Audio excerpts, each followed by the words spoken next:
Well, good afternoon, everyone. My name is Scott Dahlgren, and I'm the business development lead here at Whirl. And I have the pleasure of moderating this panel today, which is all about contextual advertising and innovation on streaming television. So I'm very fortunate to have a group of industry heavyweights here representing agencies and measurement. Of course, Whirl's an ad tech platform, so I come from that perspective. So I guess just to kind of kick things off, and build a foundation for our conversation today, I'd love to hear from each of you and your perspectives on what contextual advertising means to you, and maybe why you're seeing it more as something to drive performance in streaming TV campaigns. So we'll work our way down, and we'll start with you, Kevin. Amazing, thank you. First of all, thanks for having me today. Really appreciate the opportunity. I started my journey in this industry as a linear TV buyer, so contextual advertising will always be near and dear to my heart as the video ecosystem has continued to evolve, and now we apply it in a very different way.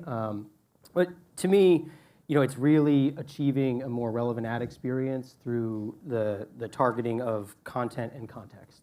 And it can help us in very consistent and impactful ways because you're doing it without leveraging personally identifiable information, where signal strength and/or quality may be an issue. It does also, play a big role in making sure that you're protecting your brand equity, because if you're making a conscious decision to leverage contextual signals, you're likely doing it in a controlled environment that's aligned with your brand. It brings some level of consistency and the ability also to really kind of elevate who you're speaking to, broaden your audiences, and kind of paired with more precise audience-targeted tactics, like really expand your customer base. Yeah. Joe, from a measurement standpoint, any perspective on contextual advertising and what it means to you from kind of a measurement standpoint? Yeah. Hi, everyone. Joe from Kantar. Yeah, just to build off what Kevin was just mentioning. So yeah, the way that we view it, or I view it as well as Kantar, it's providing a relevant message to consumers that are in that right mindset too within the context, and it's almost that they're looking to hear from you, or they're more receptive to those types of advertising. Building that emotional bond or that positive takeaway from the creative itself. So the way that we think about it, it's more of a format that's a little bit less intrusive and can really help build that emotional connection with consumers. Yeah, Gina. Hey, Gina Wheelahan from Butler Till. I would probably echo what's been shared. It's really about finding the places and spaces for brands to have messaging that just feels very native and natural, and like they're supposed to be there. Sarah Stern from the addressable media side of Kinesso, coming in from a very digital lens. It's the only place I've spent most of my career.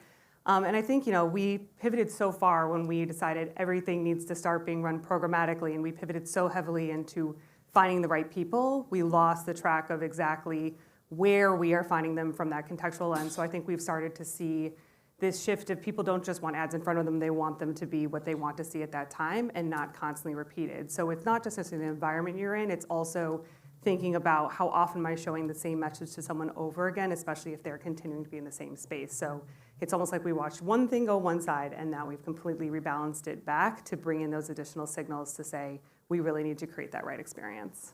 Yeah.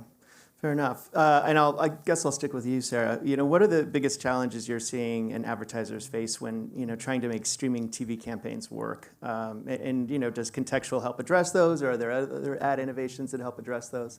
Then we can work our way back towards. Yeah, I think it depends on obviously the type of client or industry that we're in and what are the things we're trying to achieve. Because if you're working for a client that just sees it purely as an extension of their linear pie, where we struggle is you're finding diversification of the interesting things that CTV can provide, so more of that targeting overlay, the contextual component of what we can bring in, so really kind of creating more of a smart approach to those buys. And again, CTV is that birth of digital and TV coming together.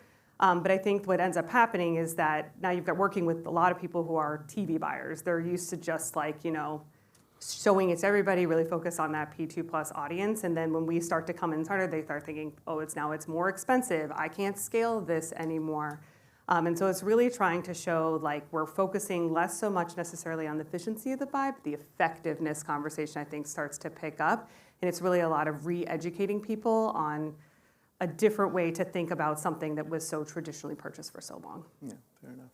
Yeah, I think about it like sitting right in between, like sort of at this crossroads with TV and digital, because the experience from a consumer perspective is still very like TV-like, right? But now you have all of these digital levers that you can pull, you can target, you can optimize, you can measure it down to an actual exposure. And so it's interesting because I think being able to better map out what expectations and standards should be now that this is such a critical element to how we can activate video is really important.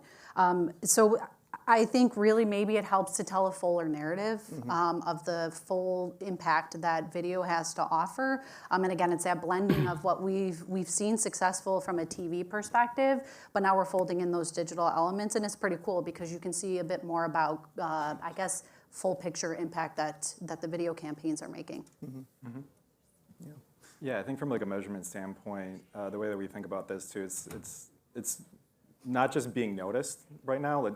That's not the only thing. It's like, how are you making that positive connection with consumers as well? So you have to go beyond that as well. Just always being on. It's almost just always relevant is how we look at it too. So having the right creative in the right spot, right audiences. So it's all those different elements you guys were mentioning, just making sure that it's creating that positive bond. Because what we've seen is those consumers that have more of a positive connection with the brand, we see better brand growth on.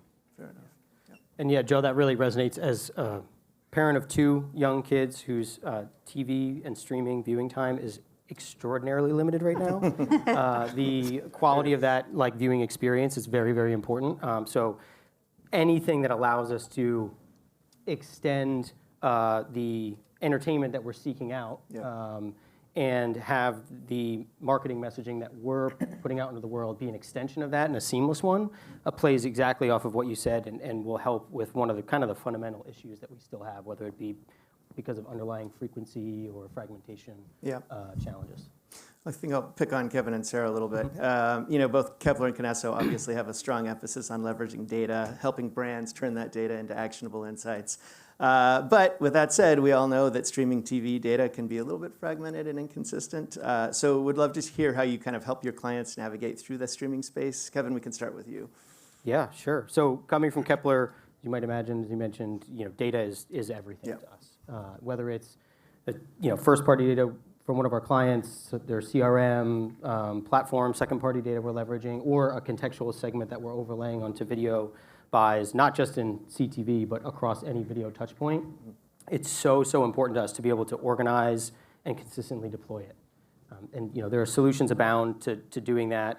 We use KIP, or the Kepler Intelligence Platform, our internal tech stack, and a data spine that goes along with it, to really ingest all of that data to understand, okay, now that we've got it all segmented out, how do we want to deploy this? How does it fit with the various goals of our advertisers? And then how can we seamlessly push it out to the marketplace that we're applying a consistent, tactic and audience across multiple touch points so that the experience itself is, consistent. Yeah, fair enough. Sarah, anything to add? So at Contextual, obviously we tap into the power of Axiom, which really helps us think about really that planning stage of where do we actually want to be consistent in data sourcing to determine who we're looking for. Because the minute we bump into activation, things start to separate because of where we choose to buy things, whether that's in a direct fashion, programmatic fashion. Obviously, social is starting to become more into this space over time with different components that start to act like TV. So it really lets us kind of ground ourselves in understanding the same group of people before we start to go into the market. And then how we then ingest that data back. So much like Kepler has, we use Interact, which allows us then to pull that data back together, measure it back through, and say, did we consistently reach those people or not in those places? But I think the thing is, people think we're going to have the solution. We've solved the fragmentation of the marketplace. I don't think that will ever happen. So it's really like, how are you proactively preparing how you're seeking those people out in those planning stages, and then how are you measuring on the back end to then go back and retweak it. So creating more of that cyclical process and connection of the technology on the back end of the buy. Yeah, good answer. Gina, let's talk pharmaceuticals. Put you in the hot seat for a second. Okay. Obviously, Butler Till has a lot of clients and expertise in the pharmaceutical space. What are some of the unique challenges these brands face when it comes to advertising on streaming TV? And then if you can think of an example you could share where a client overcame those challenges. Sure. Love to hear it. The streaming experience, I think everyone would agree, it's very personal, right? We're deciding what we watch, when we watch, where we watch it, how we watch it. And so you have this user forward or user first experience, and then you insert pharma video creative. And there's a lot of rules and regulations that come along with that. Typically, the creative has to be anywhere from 60 to 90 seconds, and the bulk of that creative is full of important safety information because, required by law to ensure that consumers are hearing all of those things. So when you put those two things together, they don't necessarily jive super well together. But I do think there are ways to overcome that, and certainly a lot of the advancements that are happening in our space right now help to combat that. So in terms of an example that we've had to sort of mitigate just that separation, we have a brand at the time that was new to market. So it was new to market just as a company and as a product. It was also one of the first to be able to treat an indication that had stigma behind it, misperceptions just about why folks were diagnosed with such a condition. On top of all of that, it was becoming extremely competitive. So they were ahead of the game to enter the market, but there were people quickly coming that were going to be infiltrating the market. And so they had to act fast, and they needed to be really impactful with what they did. Contextual was one of the elements of our video strategy. And there were three main components, two of which are pretty straightforward and would be obvious, I think, to most of you, but obviously still cool in the video space because it's a relatively new lever we can pull. Health and wellness. So from a contextual perspective, let's find content that is focused on that type of information, that type of content conversation. The other was around suitability. So I had mentioned there's a stigma, misconception, misperception about why folks are diagnosed. So it was important to avoid that because we didn't want consumers, potential patients, to think that we were leaning into that in any way as a brand. And then the last piece was really about the emotion and the tone. So we looked at the actual creative and what that was trying to get across. And so there were things like reliability and uplifting and those type of components we leveraged to surround ourselves in content that mirrored that. In comparison to other video tactics that we had in market with different types of targeting strategies, not contextual specifically, we saw stronger audience quality. We saw a higher lift in office visitation, and we saw a lower cost per. So it was a great example of being able to apply that, and I think really show up more in a consumer-forward way in the space that is really personalized. Yeah, it's such a delicate balance in that category, Yes. and fraught with peril. So thank you for that example. Joe, you're here from the measurement side, obviously. You've worked with folks like Whirl, us, for contextual CTV campaigns. When looking at the performance of those different campaign strategies, how does contextual targeting compare to some of the other ones that you've run? Yeah, I mean, when we look at just CTV streaming in general from an overall standpoint and from normative, we can see it's really a strong brand building platform. Mm-hmm. So improving, attitudinal metrics for awareness, messaging, as well as favorability. But then when we do look at contextual, on top of that, we do see even stronger performance. So it is, building more so in terms of messaging, perceptions, and even favorability from that standpoint.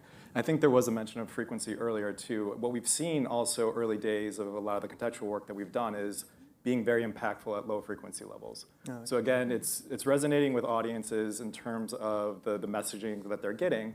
So 1, 2, 3 exposures is enough to really move the needle for awareness, persuasion metrics as well. And the last point I'll make, we've done other research too that shows that brands that can have sometimes impact when they're placing their ads in experiences where consumers are receptive to receive ads in. Mm-hmm. So when you take like CTV as this example, contextual, it seems early days of research that we've done that they're receptive to it, and we're seeing strong performance from it. Interesting. Yeah, I mean, I would say your observations are kind of consistent with what we're seeing at Whirl as well. We just wrapped up, I think, our third or fourth Kantar brand lift study, and we've done them across different verticals: education, healthcare, finance. Yep. And in every instance, we saw market improvement in brand favorability, affinity from the people who had the contextual, or in our case, emotional targeting, versus just your typical behavioral targets or demo targets. So good to hear that that's your observation as well. Yeah, and tied to that too, just going back to like the overall CTV norms, we can see it by different verticals. So like financial services, auto, telecom, QSR to a certain extent, performing stronger versus other digital platforms or linear and addressable too. Yeah, biggest screen. All right, well, on the subject of the screen, let's talk about the viewer. So we all know consumers are savvy, ad fatigue is real. I think this has been mentioned a couple times over the course of the last day. What do you think it's going to take to improve the ad experience on streaming for viewers? And how are clients thinking about this and developing their ad creative? I guess I can start with you, Kevin. Yeah, thanks. I mean, to me, it's really about everyone from, everyone that's involved in the process, from initial planning, strategy sessions, to, client development of a media plan, to creative ideation, keeping the consumer front and center, and understanding what is going to draw them in and make that marketing communication an extension of the entertainment as much as humanly possible. We use tech and the data behind it to power a lot of that, and that's what's really exciting as all of these capabilities continue to come online. But I think at its core, that's it. If we focus on consistently keeping the consumer front and center and looking to improve their viewing experience, whether it be contextual ads, the quality and strength of the audience-targeted stuff we're doing, the way we curate the supply that ends up getting delivered through in any kind of programmatic ad, it all will come together. Got it. Anything from your perspective on measurement, Joe? Yeah, I would say more so probably from the creative standpoint. Yeah. So I think we're creating guidelines right now for contextual, but early stages right now show that it follows very similar to other video formats in terms of brand presence being part of the story, simple messaging, concise, and being able to be more impactful based on that. So I would say, yeah, just still early days that we're trying to put more best practices around that. Yep. Gina? I feel like this isn't necessarily the right audience to say this to, but I think it's important, is like if we just think about putting the consumer first, and I think you sort of alluded to this, but it's almost like minimizing ad breaks, ad lengths, and maybe even putting caps on categories. I think the frequency element is really important. That is maybe me removed as a marketer saying that, because obviously all of the opportunity that presents. I would love for us as an industry to move closer to really putting the consumer first, but there's a lot of trade-offs obviously that comes with that. Yeah, I mean, I'm going to pick on something that Kevin said is when we think about the fact that people don't want to watch ads anymore. We all painfully know that. I also have little children, and I had to explain that mommy does buy those ads that interrupt your YouTube viewing. I'm very sorry. That, they don't want to be interrupted, but it's our job to find a way to do interruption, but do it the right way. And so the CPG that I work for, they came up with a very strong entertainment tone to what they put in front of the audience that saw the ads. And it's doing so well because people feel that there's a higher tolerance for allowing that break to happen because they're enjoying the experience the brand has brought. And again, the ability then to contextualize that, to put it in the same frame or tone of whatever they're watching at the same time, it feels less interruptive, and that's where you actually get people to stop and interact, especially as we think about the fact that the shoppability of ads, especially in certain spaces, we now want people to do more, interact with the ads themselves, even on the large screen, which is slowly coming together. And so kind of bringing in the idea that we have to stop them, but let's do it the right way, kind of is like the way for us to kind of break through, because I agree, we don't want people to drop the brakes. We need to buy that, but we need to make people want to be in it, otherwise they get exhausted. And then on top of that, I know we're going to talk about this a little bit later, is our ability to adapt faster from a messaging perspective. We do these huge photo shoots for TV spots, put a ton of money into them for either 30 seconds, they can cut to a 15, but then our ability to adapt to the data or what we're learning about those ads is so slow in that space. Our ability to use different tools, which maybe I'll hold back the 2 letters that we're going to talk about in a minute, allows us to kind of like take those learnings in faster and change that creative faster, so we don't end up running into the issue of, I have no problem, I'm going to hit fatigue, but I still have to make my placements, and then you kind of lose time. Yeah. good observation. I think, when Whirl deals with ad fatigue, we take a slightly different tact with contextual targeting in that we're using AI to match our clients' ads and the emotional sentiment of those ads with the content that's being viewed. And we find when we match a joyful ad with joyful content, a sad ad with sad content, that the user's more engaged as well. So that's another way in a myriad of different ways to sort of combat fatigue, fewer ads in the break being another. So yeah, there's no shortage of good ideas to get people more engaged. Kind of on that same topic, we've talked and heard a lot about premium inventory in the eyes of both viewers and advertisers.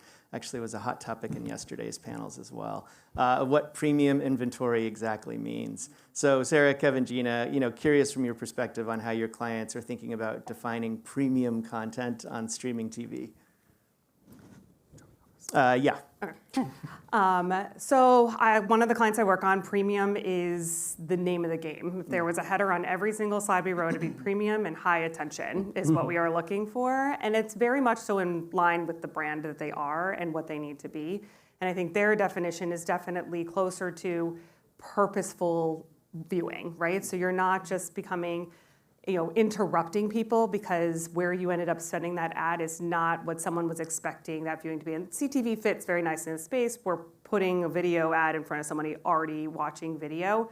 But again, that seamless experience of going from the content I was watching kind of up levels what that premium truly means. So what we kind of answered in the last question is just like, we're in the right space. We're not asking someone to change their action, but we don't want it to feel like I just created a huge mood drop because I put a very forced brand ad in front of you. Right. And so it really is about, how we find those right places, but then also, again, the message that comes through to kind of hit those 2 points of premium and high attention. Yeah, fair enough.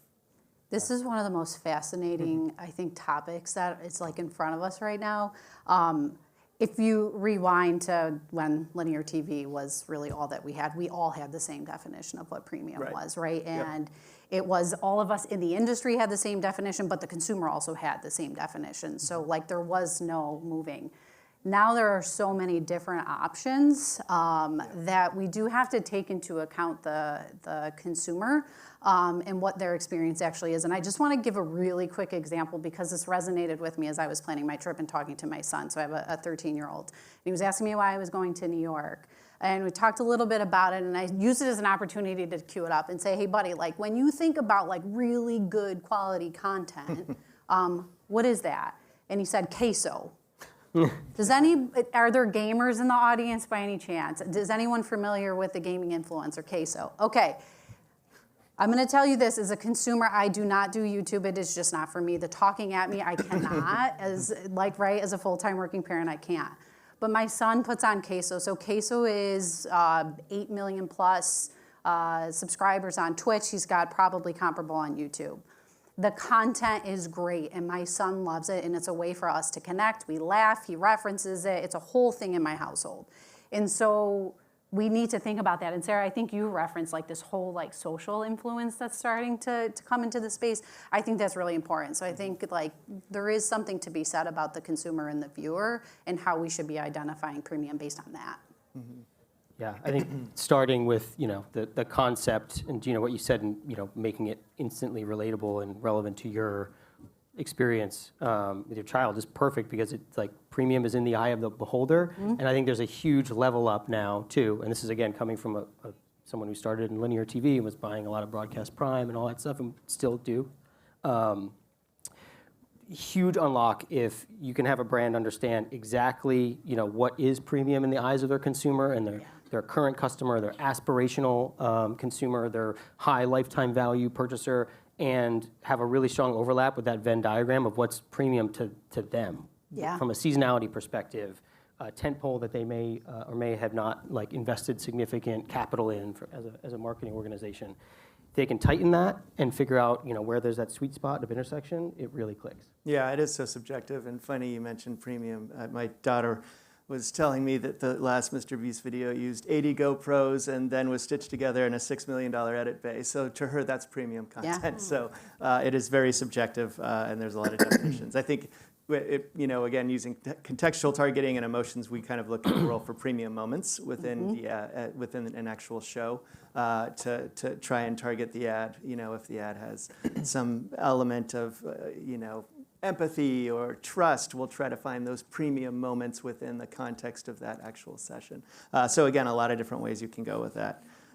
Joe, just to kind of turn it back to you for a sec, what are some of the best practices you've seen when it comes to running successful contextual campaigns? Is it contextual alone? Are they adding audience targeting to it? Or how have you seen different contextual campaigns come to fruition? Yeah, I think it's a mixture of both. It's having the targeting as well as contextual within it. But then I think it also goes back to the creative as well. So we're looking at the medium plus the creative to look at the full impact. And I think like what I mentioned earlier, we're still working through some initial guidelines, but I do feel like, I think you might have mentioned this too, Scott, it's having creative that taps into what the environment is, having simple messaging, simple branding within it.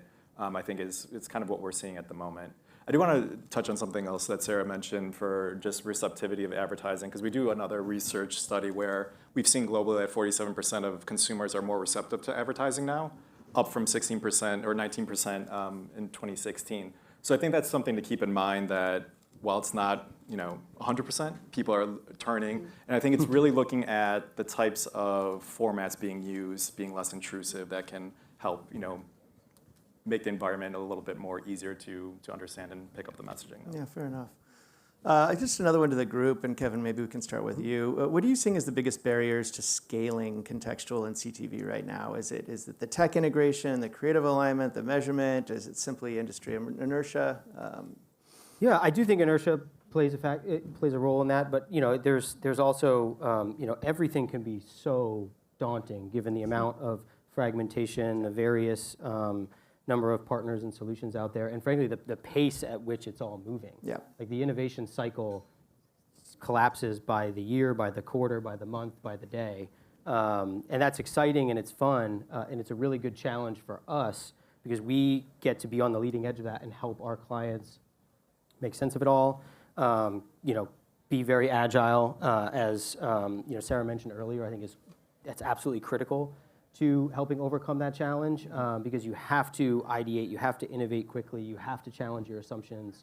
And if we do that, along with solving some of the fundamental issues with respect to fragmentation and trying to standardize as much as possible, then we can deploy at greater scale and kind of tip that scale in favor of greater deployment of contextual. Yeah, fair. That's a good answer. Anything to add there, Gina or Sarah, on that topic? No, there we go. I would just say to pay off on what Kevin just said, we're constantly trying to balance new with proven, right? Brands can't go all in on new. They need to have proven performance, or proven performers. And I think everyone across the board has sort of shared the sentiment. Contextual is not new. And so I also wonder if part of it is just positioning. That would make brands feel more comfortable. If we talk about it more as an evolution or an enhancement, that should just be seamlessly incorporated into the campaigns versus we're going to test something like crazy new and it may or may not work out. We know contextual works. It has for many, many years. Yeah. I mean, I would just say that I feel that, to Kevin's point, we're always trying to find different ways to do something different. The problem is I feel the minute we've solved one problem, that is no longer the main problem. That is all dissolved, and now we're on to the next problem. And so it's how we're using different technology or advances in technology to fix that in particular. And the ability to meticulously choose where to show your ad at every moment of every second of every day is impossible as we stand today. I mean, can you imagine being able to be that specific to exactly where that impression shows at all times? But I do believe that we're getting there. AI obviously has exploded quite substantially. It's letting us read things a little bit faster. It's gathering data faster. It's allowing us to evolve and iterate faster. It's just kind of harnessing the power of this major piece of technology that kind of has always been around. I mean, my clients are like, "We're doing AI." I'm like, "You've been doing AI since biddable media existed. We just are calling it AI now." But how we're able to actually harness that to be more nimble, to stay more ahead of things, and I'm sure in a year from now we're going to say a different phrase.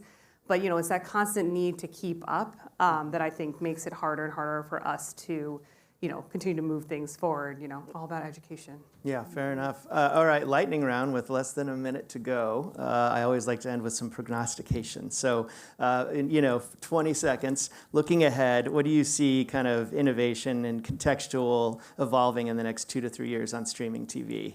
What will it take to make streaming TV smarter and more scalable? You sort of already mentioned it, Sarah, with AI. So I think, Yes. I think that is the biggest thing. It's the being able to move faster creatively. I think in terms of how we buy it, where we buy it, we're getting somewhere pretty far in terms, again, selfishly, programmatic has really given us a lot more tools than we were when we were with linear.